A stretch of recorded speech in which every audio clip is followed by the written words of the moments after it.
Erokamano Walter kuom lipodno. Pod wantiere nyasi mar Madaraka.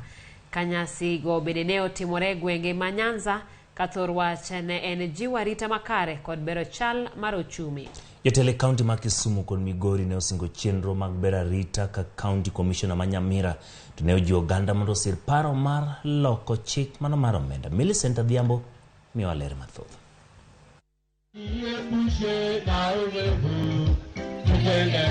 Nyasi mag Madaraka ne okwako gwenge kod bombe mapachoka ka nyasi ma Kisumu County ne obagi e alap tuke ma Jomo Kenyatta. E skul primar Masianda, e sub-county ma Kisumu West, mabende en achiel kuom sub-counties abiriyo mane nyasi mag Madaraka obagie oganda no yuoro kar rombgi. By the title tushangilia Madaraka.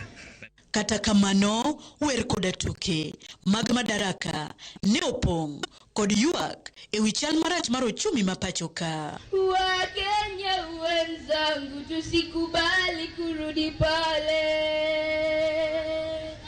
Joma ne ochopo e nyasi bende ne ochwalo yuak e wi pek mar ngima. An kaka ja Kenya gi higa ma wantiere ni to kadwa wuondora e chunya ni amor nikech kata obedo ni wa celebrate Madaraka kamano to piny tek kodwa kendo weche jiwore ta winjo kaka ja Kenya ni duondwa ok winji. Madaraka mar 59 ne berie moloyo mar igni 60 to koro rache mogik nikech en Madaraka mochumi bendo keto malo moloyo wan kaka jopiny wa inyre.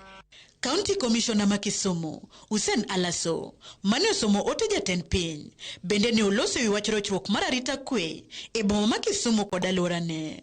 We agree with the city manager and the county government here that Kisumu County is the most clean county, is the most beautiful county, and we also want to make it the most secure county. We want to assure investors, we want to assure the businessmen and everybody in Kisumu that Kisumu is a secure and safe city and will remain secure and a safe city.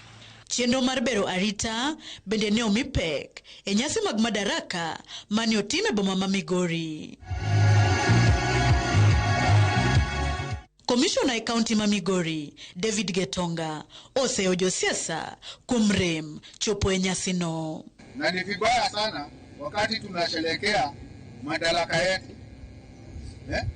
When we were given the freedom to rule and to determine our future, that leaders do not attend. Naomba viongozi mahali mulipo, this is the time for us to sit down as the people of Migori. Uganda bende olero gimomiyo moko kuomgi jaywa ng'ich ne chopo e nyasi makamago. Madaraka kawuono okaneno kachal gi Madaraka ndalo wacha sab location ka sab location nimi ruat yango jogo chamo ni Madaraka mamor kabisa. Kawuono onge gima neno nikech ji ne jotelo bire kawuono nyisa ni ji okoriwore achiel kanyakla achiel nikech ok gimor. Wan wakwayo mana ni riwruok mondo mi wabed godo nikech wadhiro Kenya wate. Kenya ne mwagombo ni mondo ginyime. E kaunti ma Nyamira, nyasi mar Madaraka ne oingi e alap mamanga e sub-county ma Kitutu Masaba. Commissioner mar county no, Onesmus Kiatha, ne osiro paro mar chik omenda. Kiatha osiemo johala mauso kongo ma oko puodhi. Wale wanapinga sana ni wale tunapata mshahara. Mimi kama county commissioner sina shida. Kwa hivyo mimi sio maskini, lakini ule atakatwa pesa ni ule ambaye ana ajira. Tunataka ule mzee hapa na mama ana nyumba atapata nyumba. Kanyasi mag Madaraka ne orumo ka Uganda dwaro ni piny owacho mondo many yore mag kelo fuong'ruok ne jo Kenya.